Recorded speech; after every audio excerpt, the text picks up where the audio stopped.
Et Dieu était en train de préparer un chemin. Bon, n'est-ce pas qu'il est merveilleux? Aujourd'hui, ce sont les 16. Hein? Il y a les habits de baptême qui sont ici. On les a consacrés hier. Que voulez-vous? Comment voulez-vous que quelqu'un comme ça ne soit pas béni? Comment voulez-vous? Mais il sera béni plus que moi. Oui, bon, ça va être difficile qu'il soit béni plus que moi parce que je ne veux pas me laisser faire aussi. Et moi aussi, je veux m'agenouiller aussi pour faire quelque chose. C'est ça, non? Le royaume des cieux appartient aux faibles. Non, il appartient aux violents. Amen. Demain, on aura un synthé là-bas. Les jours suivants, on aura ceci. Les jours suivants, on aura cela. Et la plus grande chose qu'on attend,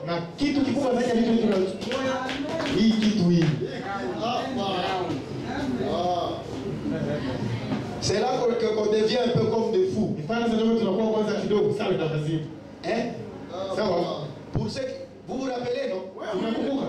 Pour les autres, là, ils se rappellent. Mais qu'est-ce qui se passe encore?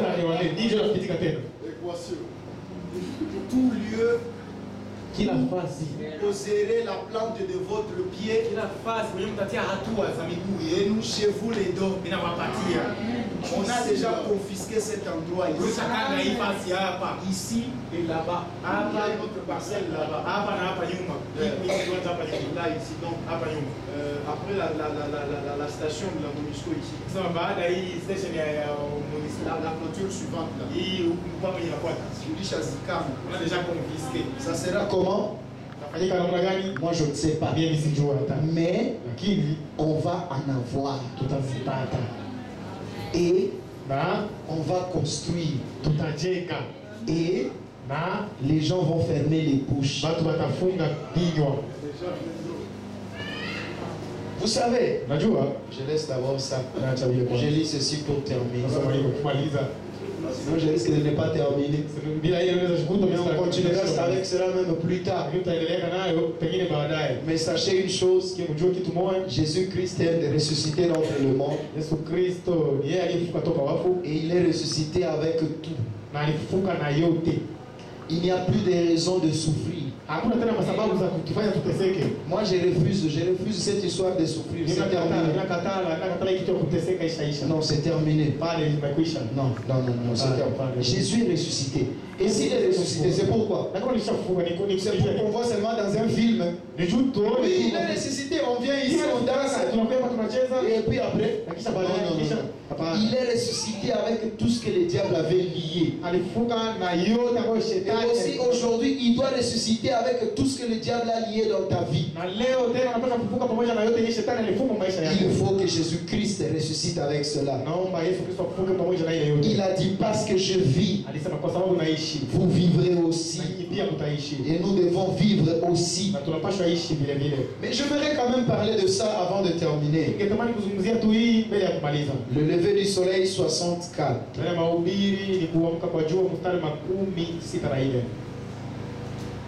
Je pense que nous allons faire un tour à la bibliothèque de ce jour, à la bibliothèque de la Voix de Dieu. Il y a la Voix de Dieu pour qu'on nous enregistre aussi. Et qu'on commence à nous donner des brochures. Et qu'on commence aussi à contribuer pour soutenir la Voix de Dieu.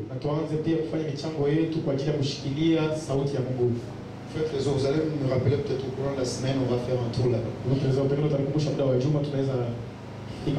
Amen.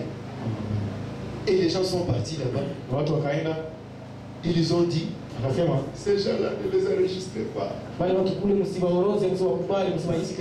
C'est des désordonnés et tout. Et l'homme de la Voix de Dieu a regardé et dit, c'est qui? Frère Jacques. Il est désordonné. Je ne savais pas. Il a créé division.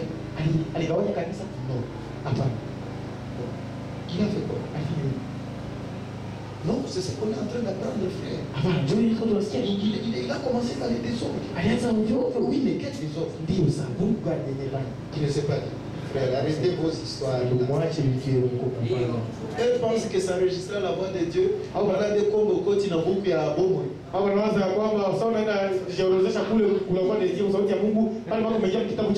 C'est ça le livre de vie.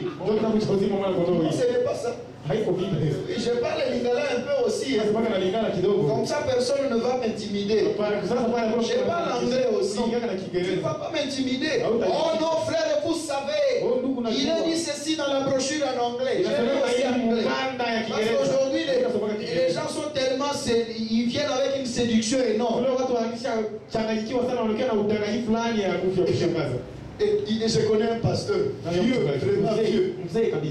À un moment donné, un prédicateur a prêché, il dit d'ailleurs au ciel, on parlera anglais. Parce que là-bas, frère Branham a vu les oiseaux chanter en anglais. Et les gens disent oh. Et le vieux papa a commencé les cours d'anglais. 70 ans, mais il est en train d'apprendre l'anglais. Kasi makamwezo kontate. Et à la fin, il s'est fatigué.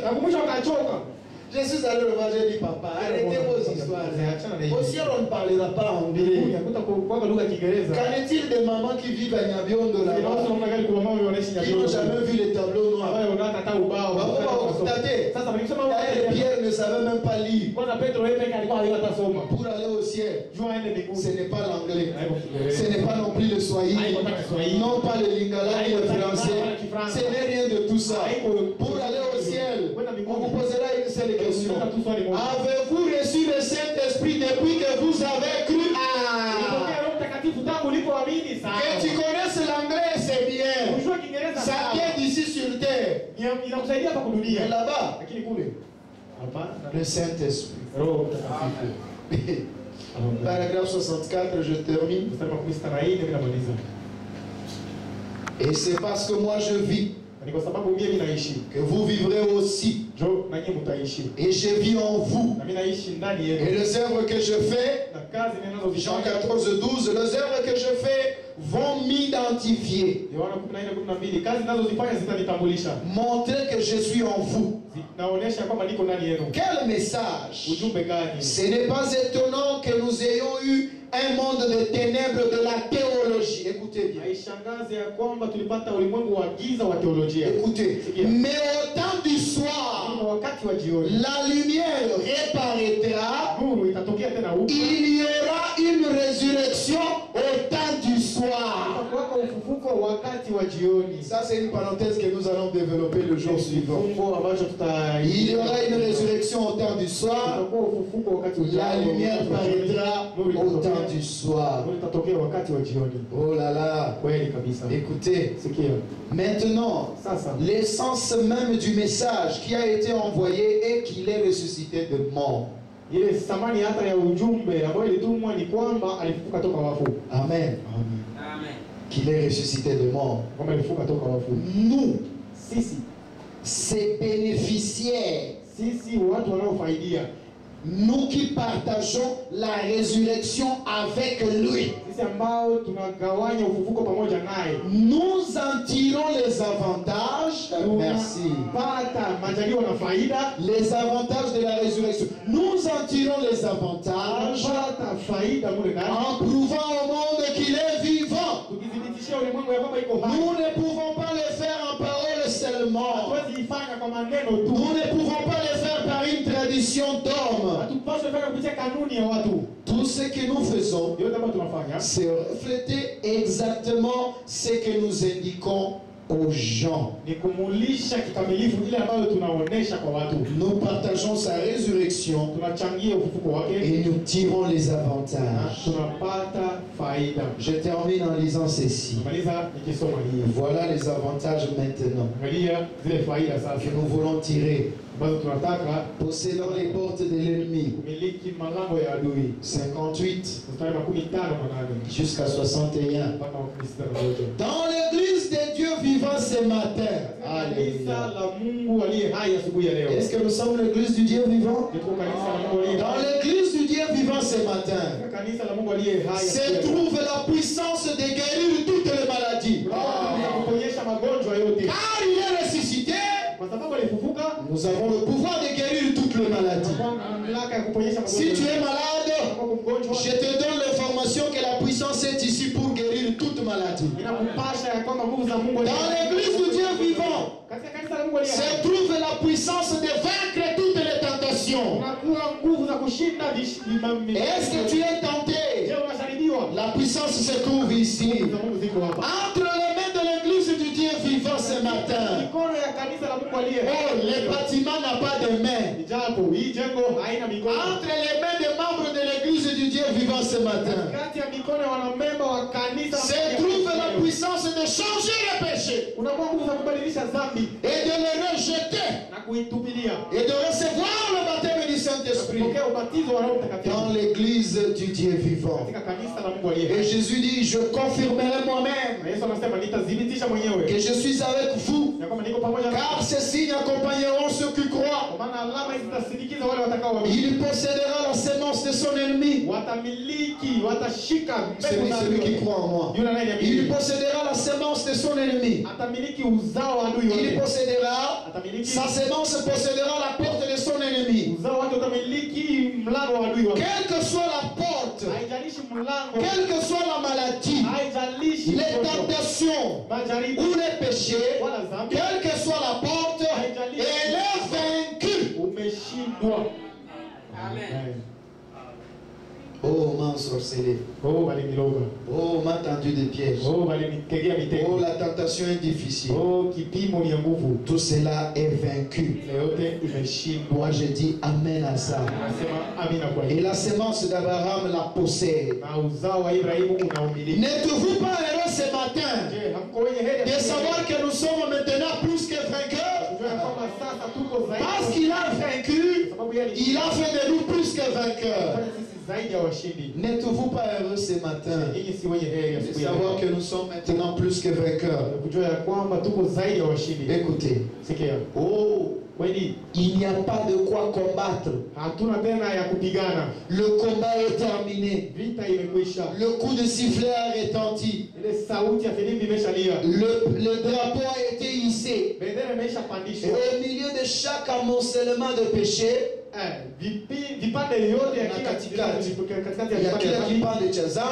au milieu de chaque chambre de maladie, il y a la vieille croix rugueuse plantée par le sang de Jésus-Christ. Un vainqueur. Écoutez ce que vous allez amener à la maison. La seule chose que nous faisons, c'est de croire, de regarder et de vivre.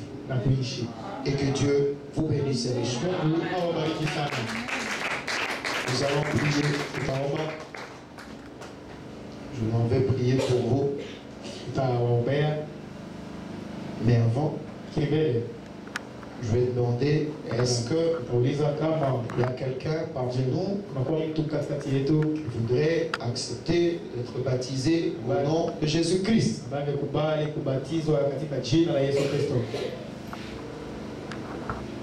Tu veux que Jésus-Christ ressuscite dans ton cœur. Or, il n'y a pas de résurrection sans la mort. Or, la mort représente le baptême. Tu dois passer par le baptême. Tu acceptes de mourir avec lui. On t'enterre dans l'eau de baptême. Et tu y laisses tous tes péchés. Et tu ressuscites maintenant avec Jésus-Christ dans une nouveauté de vie. Et là, tu seras plus que vainqueur. Si tu es là, je te demande de te mettre debout. Courageusement, défiant toute superstition de Satan. Je te demande de te mettre debout si tu n'es pas encore baptisé. Et si tu l'as été, mais comment l'as-tu été? Si c'est au nom du Père, Fils et Saint-Esprit, c'est un faux baptême. Père n'est pas un nom, Fils non plus, et encore moins le Saint-Esprit n'est pas un nom. C'est des titres.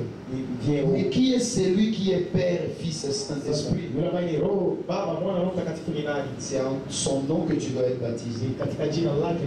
Et son nom, c'est le Seigneur Jésus-Christ. Maintenant, si tu es là, tu vas te mettre debout.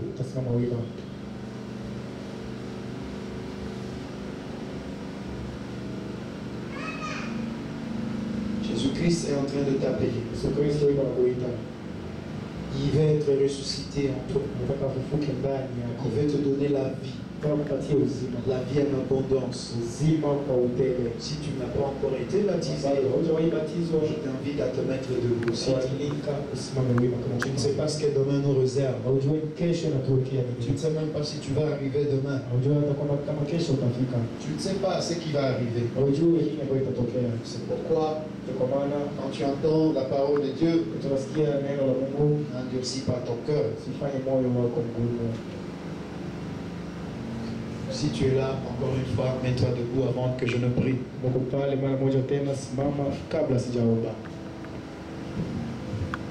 Peut-être que tu as honte. Si tu as honte pour lui ici, comme Jésus a dit, moi aussi j'aurai honte de toi. Devant Dieu et les saints anges.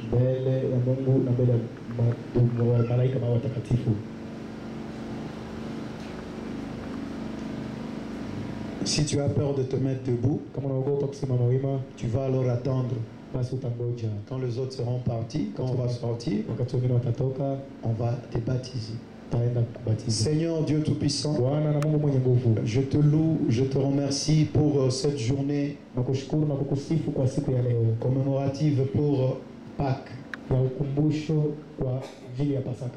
Tu es ressuscité d'entre le monde et aujourd'hui, nous avons l'espérance de la vie en toi.